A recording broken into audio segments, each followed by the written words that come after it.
Ay, akala talaga nila nababaliw na si Malay.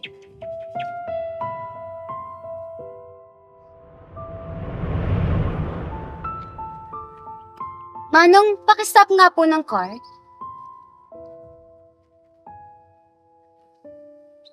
Si Milaya ba yun? Bakit parang may kinakausap siyang ibang tao? Sigurado ka bang dito yung address ng kaibigan na sinasabi mo? Oo, sigurado ako. Tsaka, namatay lang naman ako, hindi ako nagkaroon ng amnesia.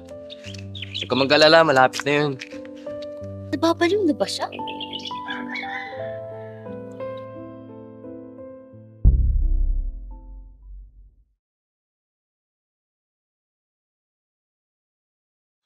Malaya, ano tong kumakalat online na may kinakausap ka doon na hindi nakikita? Ah, wala po yan. Nag-internalize lang po ako dyan. Bala ko po kasing pasukin ng pag-arte. Malaya, kung ano-ano na naman yung pinaggagawa mo. Yung pagbablog na yan, wala namang kakwenta-kwenta yan!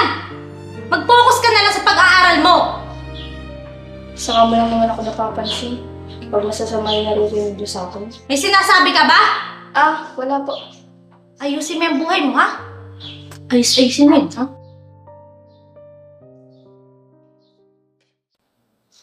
Sino kayo nag-upload nun? Video nga ako. So, hi mga be! Babalik ako ngayon kasi dun sa mga nababalitaan nyo na may kinakausap ako na hindi nyo nakikita. Nag-internalize lang naman kasi ako noon. Kasi bala kong pumasok sa acting workshop. Ayun.